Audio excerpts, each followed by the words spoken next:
찬송가 91장 찬양 드리시면서 읽겠습니다. 91장입니다.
우리 묵도하심으로 수예배를 하나님께 올려드리겠습니다.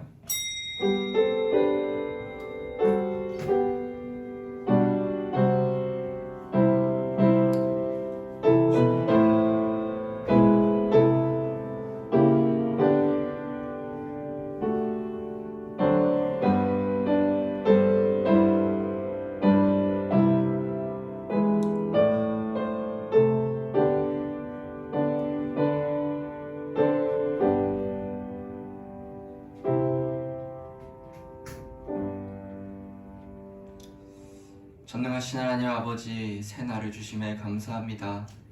주님, 오늘 저희를 이 자리에 불러주셔서 하나님께 예배 드릴 수 있게 하심에 주님 또한 감사드립니다.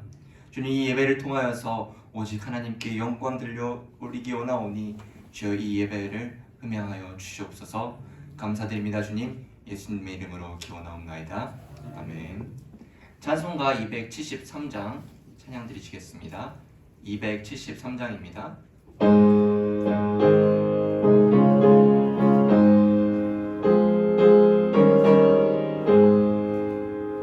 나 주를 멀리 떠났다 이제 옵니다. 나 죄의 길에 시달려 주여 옵니다. 나 이제 왔으니 내 집을 찾아 주여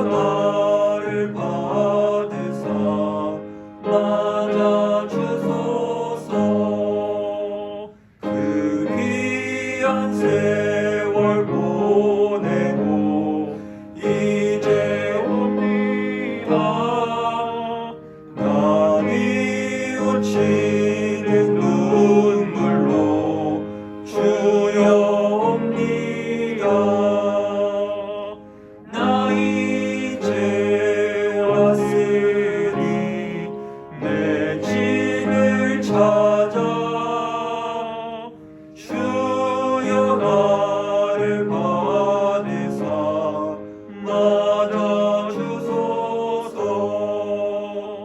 나 죄에 매여 고달파 이제 옵니다.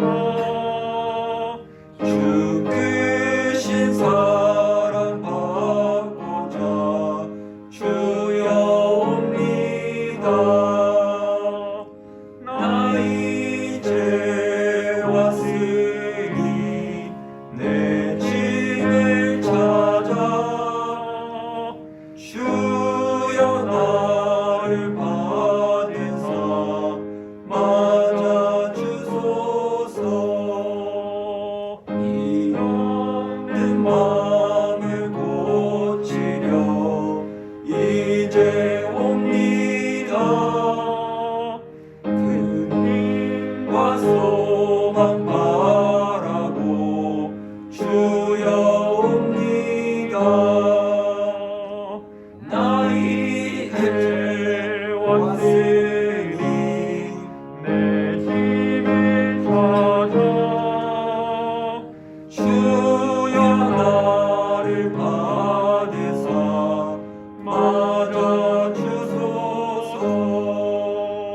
나할 것이 무언가 우리 주 예수 날 위해 죽임 당하심 믿고 옵니다. 나 이제 왔으니 내 집을 찾아 주여 나를 받으사 맞아주소서. 우리 잠시 예배를 위해서 기도하기 원합니다.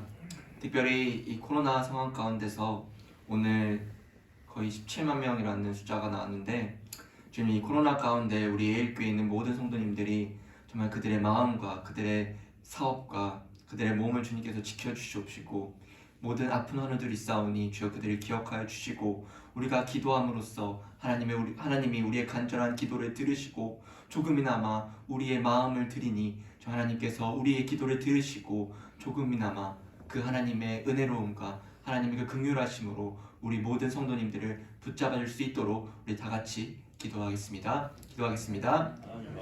하나님 아버지 감사드립니다. 주님 이 시간 주님 앞에 나와 간절히 예배드리기 원하여 나왔습니다. 주님 온전히 주님께 예배드리기 원하오며 우리의 마음을 주님께 드리기 원하오니 주의 시간 함께하여 주시옵시고 또 주님의 이름만 높이기 원하오며 주님을 찬양하기 원하오니 주여 주님 홀로 영광 받아 주시옵소서. 주님 이 코로나 상황 가운데서 우리가 어떻게 할지 모르며 어찌 나아가야 할지 주님 모르는 이 상황 가운데서 하나님이 우리를 붙잡아 주시옵소서. 우리를 영육간에 주님 붙잡아 주시옵시고 정말 이 코로나 상황 가운데서 우리의 믿음이 흔들리지 않게 도와주시옵시고 우리 주님 안을 붙잡고 걸어나갈 수 있도록 도와주시옵소서. 주님 아픈 하늘들이 있습니다. 주님 그들을 주님께서 붙잡아 주시옵시고 특별히 이 코로나 가운데서 힘들어하고 지쳐있는 영혼들이 싸우니 주여 그들을 붙잡아 주시옵시고 주님의 손길 가운데 주님의 날개 아래 모아여 주시옵소서.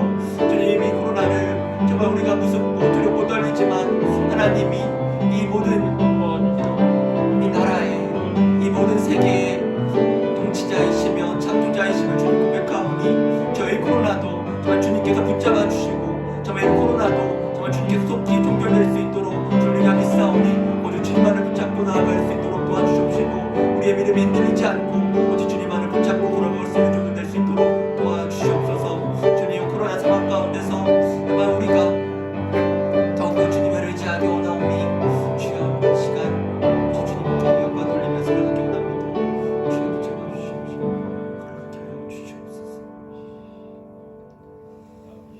살아계신 하나님 아버지, 우리가 우리의 마음을 들여 이 시간 주님 앞에 나왔습니다.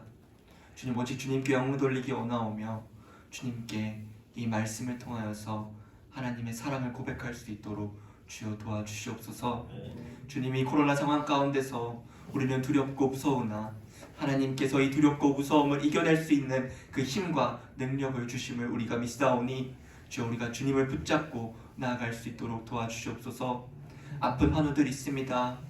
마음이 영혼이 힘들어하는 환우들이 있사오니 주여 그들을 붙잡아 주시옵시고 그들을 주님 곁으로 주님 안으로 주님 삶 가운데 이끌어 나갈 수 있도록 주여 도와주시옵소서. 말씀을 듣기 원합니다. 이 말씀 가운데서 하나님의 은혜를 경험할 수 있게 도와주시옵시고 주님을 만남으로 인하여서 우리의 삶이 변화되고 우리가 더욱더 주님과 가까워질 수 있는 시간 될 수 있도록 도와주시옵소서. 감사드립니다. 주님 예수님의 이름으로 기도드립니다. 아멘. 오늘 함께 보실 말씀은 누가복음 15장 25절에서 32절까지입니다. 제 성경책으로는 신약 122면에 있습니다. 누가복음 15장 25절부터 32절까지 한 절씩 교독하시겠습니다. 25절입니다. 맏아들은 밭에 있다가 돌아와 집에 가까이 왔을 때에 풍악과 춤추는 소리를 듣고 한 종을 불러 무슨 일인가 물으되 대답하되 당신의 동생이 돌아왔음에 당신의 아버지가 건강한 그를 다시 맞아들이게 됨으로 인하여 살찐 송아지를 잡았나이다 하니 그가 노하여 들어가고자 하지 아니하거늘 아버지가 나와서 하나니 아버지께 대답하여 이르되 내가 여러 해 아버지를 섬겨 명을 어김이 없거늘 내게는 염소 새끼라도 주어 나와 내 벗으로 즐기게 하신 일이 없더니 아버지의 살림을 청녀들과 함께 삼켜버린 이 아들이 돌아오매 이를 위하여 살찐 송아지를 잡으셨나이다. 아버지가 이르되 예 너는 항상 나와 함께 있으니 내 것이 다 내 것이로되 이 내 동생은 죽었다가 살아났으며 내가 잃었다가 얻었기로 우리가 즐거워하고 기뻐하는 것이 마땅하다 하니라. 아멘.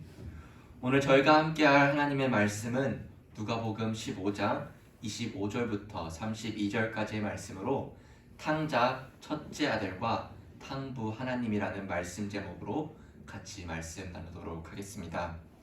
저번 시간에 저희는 본문 11절부터 24절까지의 말씀으로 우리가 익히 아는 방탕한 둘째 아들과 아버지의 관계에 대해서 나누어 보았는데요.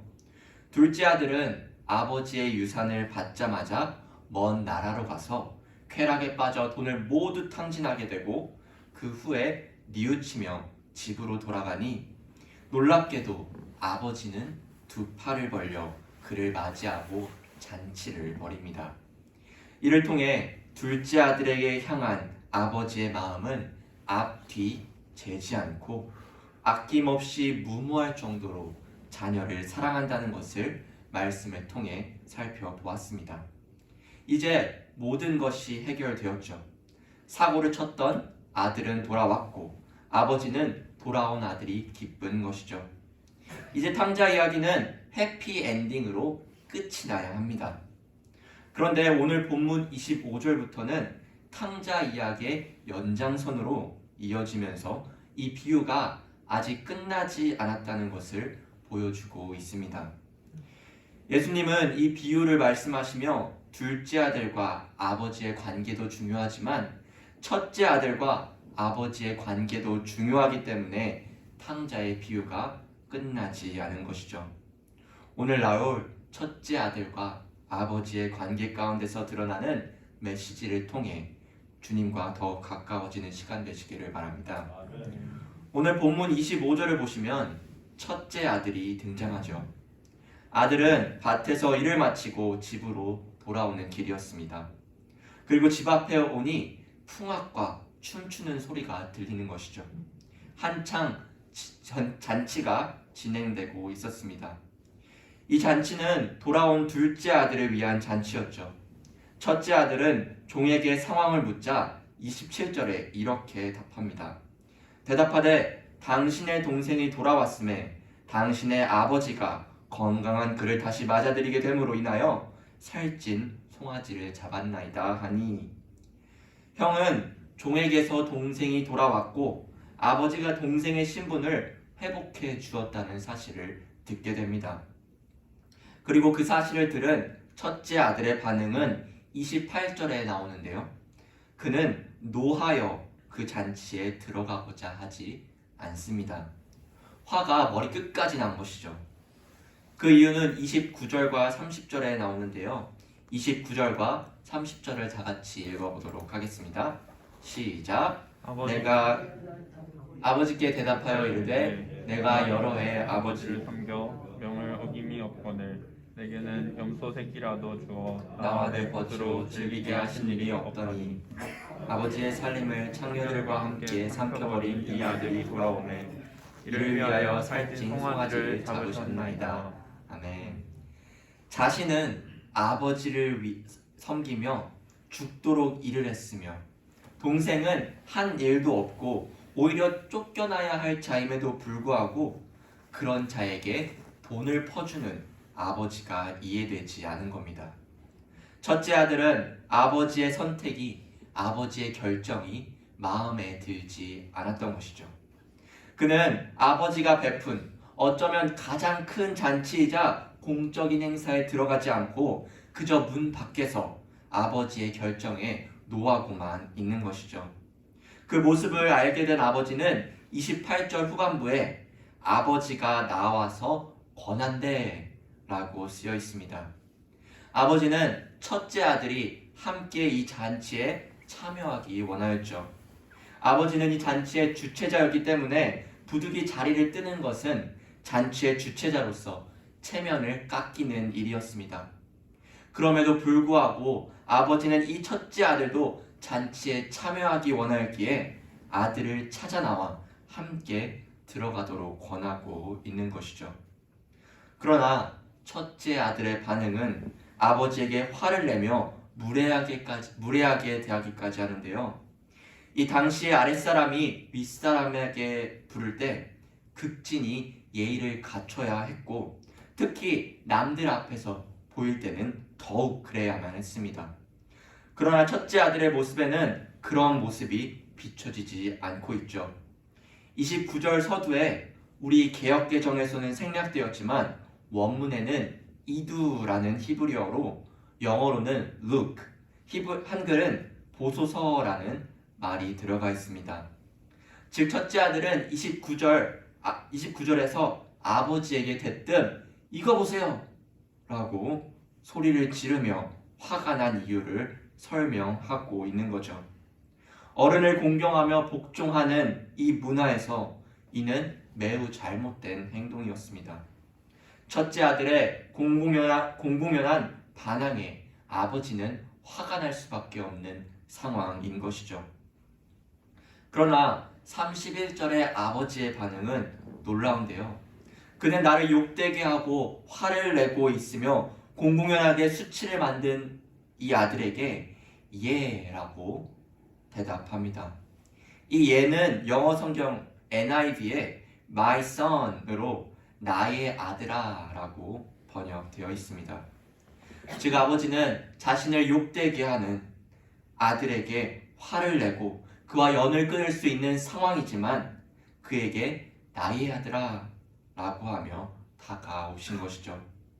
비록 너는 사람들 앞에서 나를 욕되게 하였고 나를 수치스럽게 만들었지만 나는 너도 잔치에 동참했으면 좋겠다. 나는 너의 동생을 버리지 않을 것이고 너 또한 버리지 않을 것이다 라고 말하며 예상을 뛰어넘는 대답을 하고 있는 것입니다.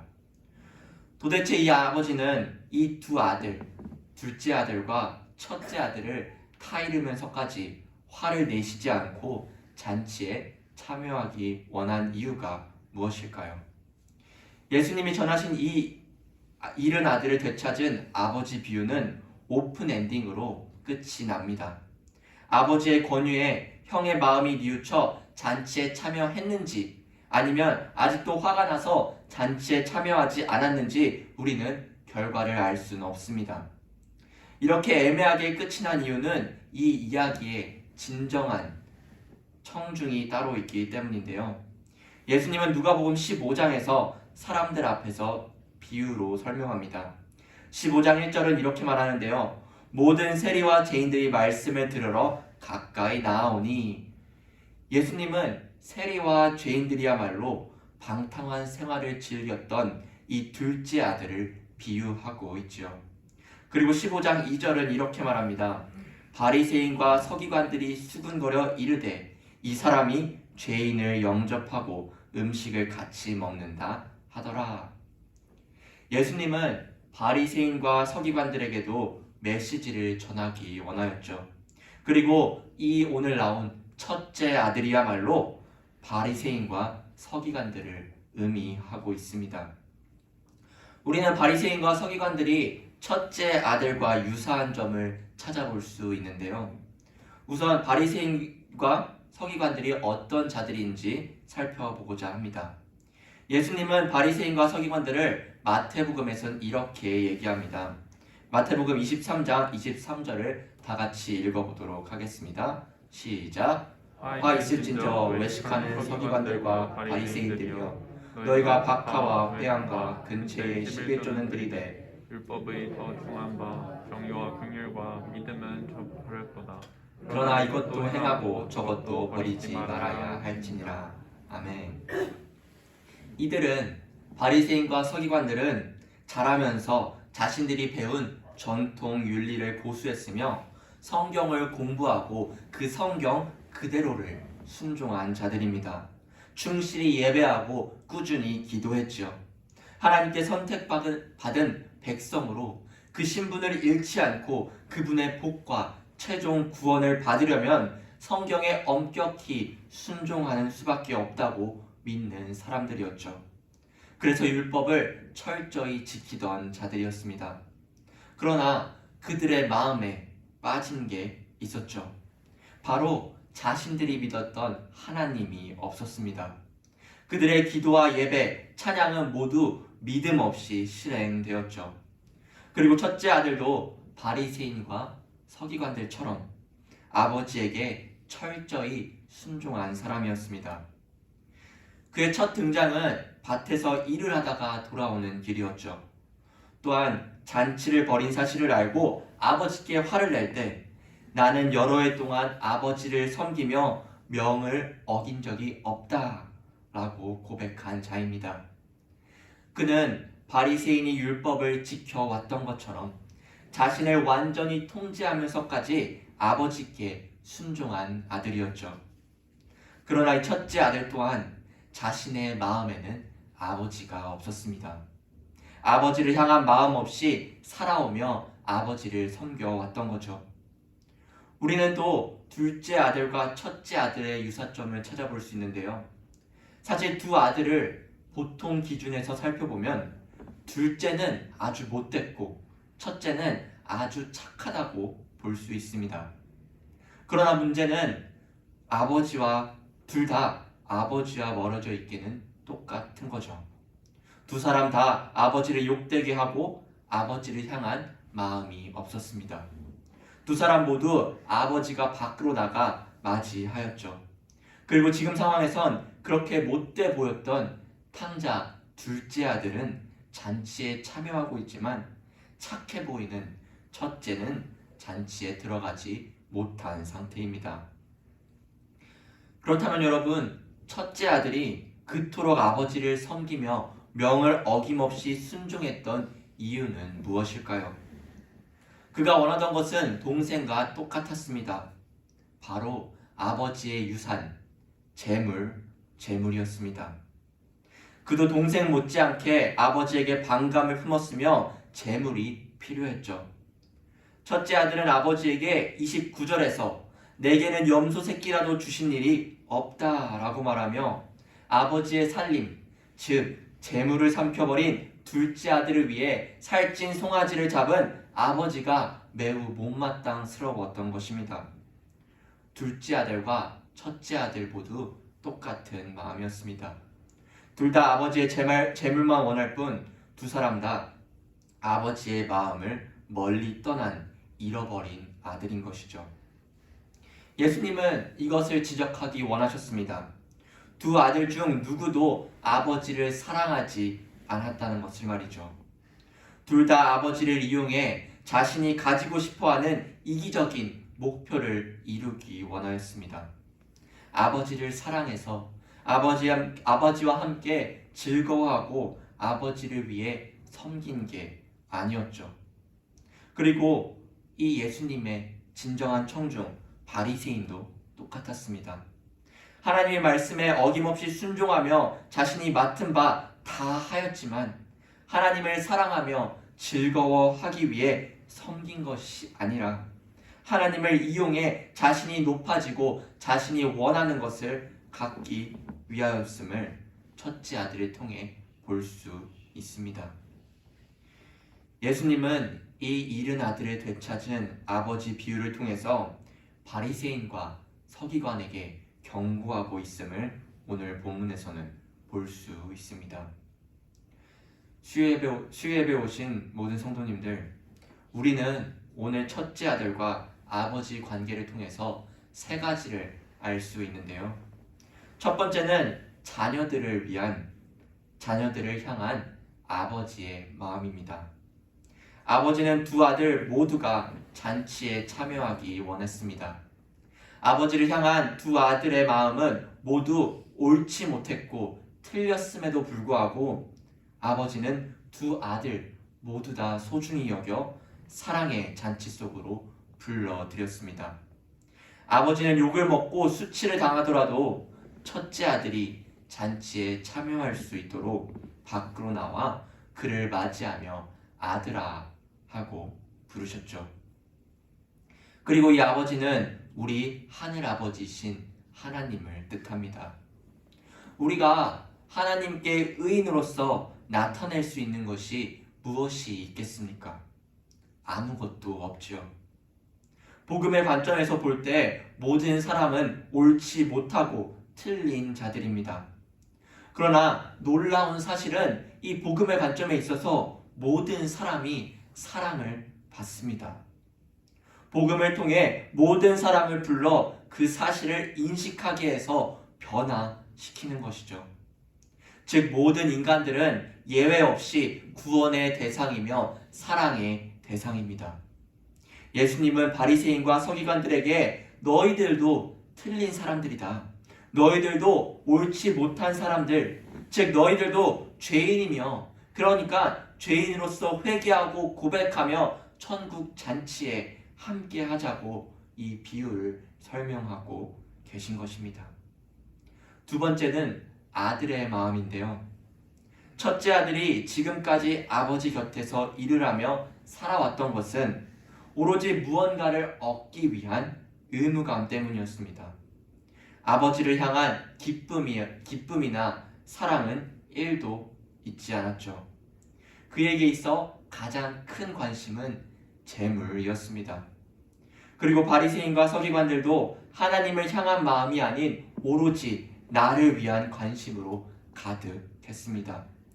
비록 율법을 잘 지키며 하나님께 기도하며 예배하며 찬양하는 것이 몸에 배었고 그런 것들을 즐겨하는 자들이지만 예수님은 이들을 보시고 잃어버린 아들이라고 말하고 있습니다. 사랑하는 여러분, 우리도 나의 마음을 돌아보기 원합니다. 정말 내가 하나님을 위해서 살아가고 있는가 돌아봐야 하죠. 혹여나 내가 신앙생활하는 이유가, 교회에 나와 예배하는 이유가 하나님 외에 다른 것이 첨가되어 있는지 살펴보아야 하죠. 우리도 첫째 아들처럼 기도에 열심을 낼 수 있습니다. 찬양도 열심히 하고 봉사도 열심히 할 수 있습니다. 그러나 그 기도와 찬양, 봉사이까 하나님을 향한 경외심이나 친밀함이나 즐거움이 없는 그저 형식적으로 하는 신앙생활이 되어가고 되었는가 살펴보아야만 하죠. 호세아 6장 6절은 이렇게 전합니다. 나는 인애를 원하고 제사를 원하지 아니하며 번제보다 하나님 아는 것을 원하노라 라고 말하죠. 하나님께 대한 참된 사랑이 없는 형식적인 신앙은 바리새인과 서기관들 같은 자들과 별반 다를 게 없는 모습임을 보여주고 있습니다. 제가 좋아하는 목사님의 예화를 인용하려 하는데요. 이 목사님은 딸 하나와 아들 하나가 있으신 분인데요. 이 아들이 초등학교에 올라가기 전에 유치원에서 있었던 일입니다. 이 친구가 좋아하던 사탕이 있었는데요. 이 사탕을 그 유치원에서 이렇게 주먹 한 주먹 가득히 받아왔답니다. 이제 싱글벙글 집에 와서 이제 아빠 목사님이 집에 있었는데 이 어린 아들이 이 사탕을 손에 쥐고 있을 때 막 갈등하고 고민을 하더래요. 왜냐하면 혼자 아껴 먹으려고 집으로 가져온 이 사탕 한 주먹이 있는데 아빠가 등장했고 아빠에게 무언가 줘야겠다는 생각이 들었답니다. 그래서 막 엄청나게 고민하더니 그 주먹에 있는 사탕의 개수를 세고 조심스럽게 그 딱 하나를 아빠에게 줬대요. 여러분, 이 목사님은요, 이 사탕을 100개, 아니 1000개, 10,000개도 살 수 있는 사람일 겁니다. 그 사탕 하나가, 이 조그만 하나가 얼마 하겠어요? 돈을 버는 어른이기에 내가 먹고 싶을 때, 사고 싶을 때 언제나 살 수 있는 게 그 조그마한 사탕인 것이죠. 그런데 그 아들의 주먹에서 나온 사탕을 받고 이 목사님은 말할 수 없는 감격에 빠졌다고 합니다. 사탕을 보며 이 어리고 어린 아들이 나를 사랑하는구나 알 수 있었던 것이죠. 그래서 실제로 아직까지도 이 목양실 책상 옆에 테이프를 붙여서 먹지 않고 보관해 두었다고 합니다. 사실 그 목사님은 그 사탕에 관심이 없습니다. 제가 볼 땐 단 것도 별로 안 좋아하세요. 목사님은 관심을 두었던 것이 자신이 아끼고 아꼈던 사탕을 들고 와 아버지에게 나누어 준 아들의 마음이 중요했던 것이죠. 사랑하는 여러분, 나를 구원해 주신 하나님께 무엇을 드리고 계십니까? 무엇을 드리시겠습니까? 제가 아는 하나님은요, 큰 걸 원하지 않으세요. 왜냐하면 우리가 아무리 큰 걸 이렇게 하나님께 드린다 해도 하나님 눈에는 그것이 작아 보이실 거예요. 우리 하나님은 어떤 분입니까? 큰 걸 드리든 작은 걸 드리든 그 마음을 보시는 분이신 것이죠.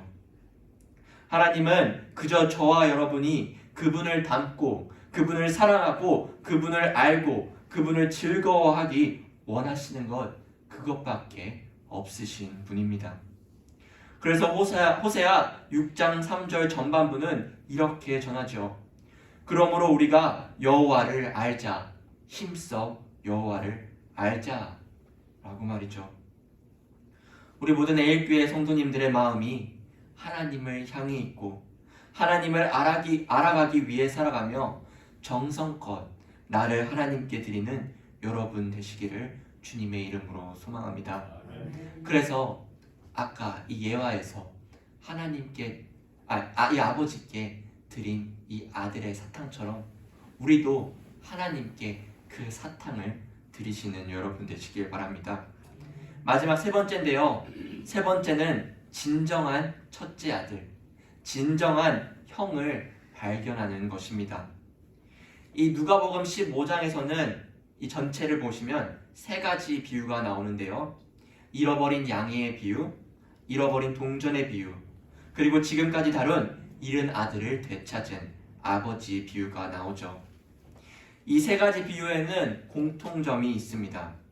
비유마다 양, 동전, 아들 이렇게 무언가를 잃었다가 도로 되찾게 되지요. 그리고 이야기마다 잃었던 것을 되찾음에 대해 기쁜 잔치를 벌이며 이야기가 끝이 납니다. 그러나 세 번째 비유와 처음 두 비유 사이에는 한 가지 명백한 차이가 있는데요. 처음 두 경우에는 누군가가 직접 나서서 잃어버린 것을 부지런히 찾습니다. 그런데 둘째 아들이 유산을 가지고 탕진하러 갈 때에 그를 찾아 나서는 사람은 아무도 없지요. 일반적으로는 비유 속의 첫째 아들, 형이 진정 동생을 사랑했다면 동생을 찾아 집으로 데려와야 했습니다. 아버지는 집을 지켜야 하기 때문에 아버지는 집에 있고 그 첫째 아들이 동생을 위해서 이 동생을 찾아야 했지요. 앞서 얘기했듯이 이제 집의 재산은 모두 형의 것이었습니다. 진정한 형은 어떤 대가라도 기꺼이 치르고 잃어버린 동생을 찾아 구원할 사람이어야 하지요. 그런데 예수님은 그런 형을 비유 속에 등장시키지 않으시고 오히려 바리새인과 같은 나밖에 모르는 형을 등장시키십니다. 비록 이 비유 속에는 이 말씀 안에는 등장하지 않지만 우리에게는 이 진정한 형이 존재합니다. 그분은 방탕한 우리를 찾으러 옆 나라로 가는 정도가 아니라 저 높은 하늘에서 이 낮은 땅까지 오신 진정한 형이시죠. 한정된 금액 정도가 아니라 자신의 목숨이라는 무한한 대가를 기꺼이 치러 우리를 하나님 아버지 집안으로 들이신 분이시죠. 그렇습니다. 진정한 형은 바로 예수 그리스도이신 것이죠. 우리는 둘째 아들로든 첫째 아들로든 하나님께 반항한 죄인들입니다. 우리에게는 잃어버린 우리를 되찾아올 진정한 형이 필요한 것이죠. 우리의 진정한 형은 십자가에서 우리 대신 우리의 빚을 갚아주신 분입니다. 십자가에서 예수님이 버림받으셨기에 우리는 하나님의 집에 은혜로 값없이 받아들여질 수 있게 된 것이죠. 십자가에서 보이신 큰 희생과 대가를 치르신 예수님의 사랑을 우리는 볼 수 있어야 합니다. 우리는 그저 우리의 필요를 인정하고 믿음 안에서 안식하며 우리의 진정한 형이신 예수 그리스도가 나타내신 이를 경이롭게 바라보며 우리는 둘째 아들이나 첫째의 상태가 아닌 아버지의 잔치에 참여할 수 있는 아버지의 잔치에 참여하는 아버지의 자녀가 될 수 있는 것입니다. 오늘 본문 마지막 절인 32절을 읽고 말씀을 마치도록 하겠습니다. 다 같이 읽어보도록 하겠습니다. 시작. 이 내 동생은 죽었다가 살아났으며 내가 잃었다가 얻었기로 우리가 즐거워하고 기뻐하는 것이 마땅하다 하니라. 아멘. 예수 그리스도를 통해 구원받은 우리는 이 잔치에 참여하고 있는 자들입니다. 그리고 이 잔치에 참여할 수 있는 이유는 주도적으로 진행하신 하나님의 사랑과 은혜가 있기 때문이죠. 아버지가 아들을 붙잡지 않았더라면 그 아들들은 잔치에 참여할 수 없는 것처럼 우리가 하나님이 우리에게 먼저 다가와 주시지 않으셨다면 우리는 이 잔치에 참여할 수 없었을 것입니다. 그리고 예수 그리스도가 이 땅에 오시지 않았고 우리가 이 복음의 대상, 이 사랑의 대상, 구원의 대상이 아니었다면 예수님은 이 땅에 오실 필요도 없었으며 예수님은 우리를 위해 십자가에 달리실 이유도 없었죠. 하지만 그 예수님은 우리를 사랑하기에 예수님은 우리를 그 은혜 가운데 거하기 원하였기에 이 잔치에 참여하도록 만드신 분이십니다. 이 사실을 기억하면서 우리가 정성껏 온전히 하나님께 나를 드리며 살아가시는 우리 모든 에일의 성도님 되시기를 주님의 이름으로 소망합니다. 기도하겠습니다. 아버지 하나님, 웬 은혜입니까? 웬 사랑입니까? 우리가 이 자리에 있음이, 우리가 이 자리에 주님 앞에 아버지라 부를 수 있는 이유가 오직 주님의 사랑과 그 긍휼하심, 그 은혜 때문임을 고백합니다. 주님, 우리는 주님 앞에 너무나도 보잘것없는 자들입니다. 그럼에도 불구하고 이런 보잘것없는 자들을 먼저 맞이해 주시며 우리를 사랑하시어 인도해 주신 그 주님을 바라보기 원합니다. 주님, 그 사랑이 우리 안에 가득함을 고백하오니 우리가 그 사랑에 보답하여 정말 이 조그마한 것이라도 주님께 마음을 들여 드릴 수 있도록 도와주시옵소서. 주님, 우리에게 하나님은 전부임을 고백합니다. 그럼에도 불구하고 우리의 삶을 돌아보면은 우리는 바리새인처럼 서기관들처럼 나를 생각할 때가 있으며, 정말 이 예배의 자리에 나와도 내가 생각하는 것이, 이 예배의 자리에 나와도 하나님께 영광 돌리는 것이 아닌 나를 위하여 오는 모습이 있을 때도 있음을 주님 고백합니다. 주님, 그런 우리를 용서하여 주옵시고 정말 우리가 다시 한번 주님께 돌아가 주님을 알아가는 것에 기쁨이 될 수 있게 도와주옵시고, 주님을 믿고 주님을 위해 나의 삶을 드리는 것이 기쁨 될 수 있게 주여 도와주시옵소서. 주님 감사드립니다. 예수님의 이름으로 기도드립니다. 아멘. 찬송가 486장 찬양 드리시겠습니다.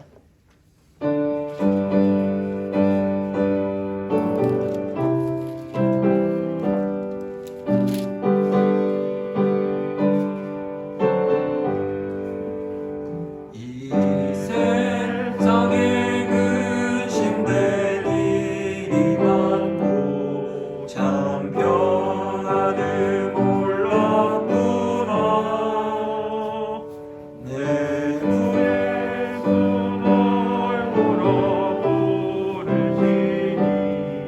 곧 평안히 쉬리로다. 주 예수의 구원의 은혜로나 참 기쁘고 즐겁구나. 그 은혜를 영원히 누리겠네. 곧 평안히 쉬리로다. 이 세상에 공로한 일이 많고 참 쉬는 날 없었구나.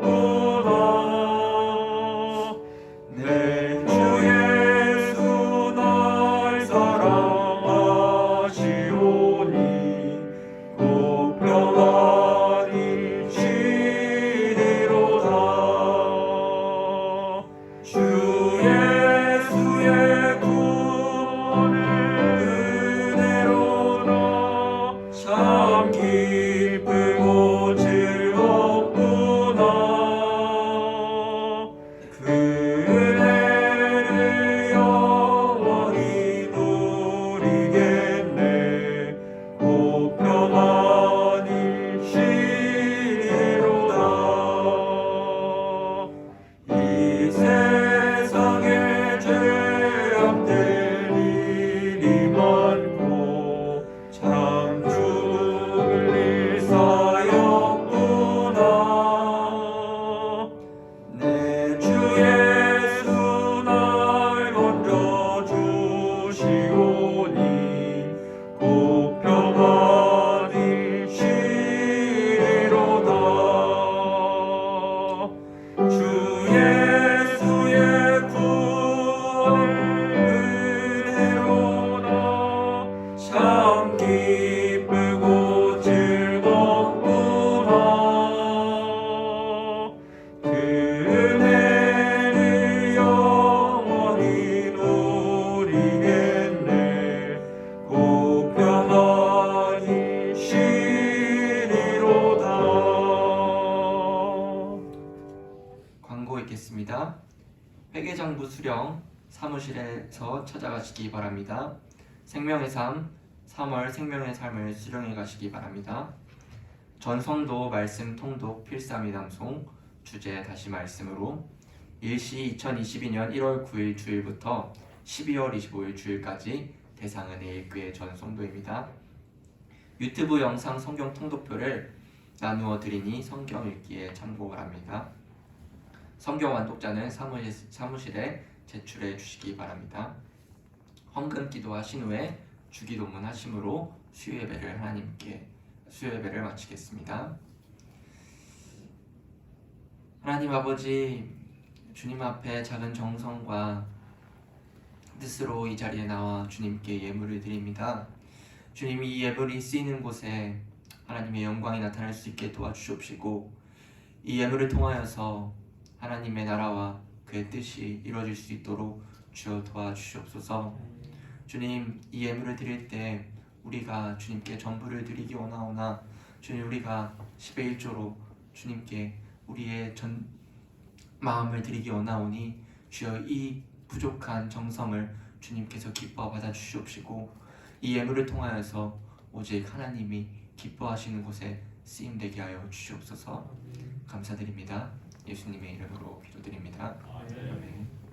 하늘에 계신 우리 아버지여, 이름이 거룩히 여김을 받으시오며 나라에 임하옵시며 뜻이 하늘에서 이루어진 것 같이 오늘날 우리에게 일용할 양식을 주옵시고 우리가 우리에게 죄 지은 자를 사하여 준 것 같이 우리 죄를 사하여 주옵시고 우리를 시험에 들게 하지 마옵시고 다만 악에서 구하옵소서. 대개 나라와 권세와 영광이 아버지께 영원히 있사옵나이다. 아멘.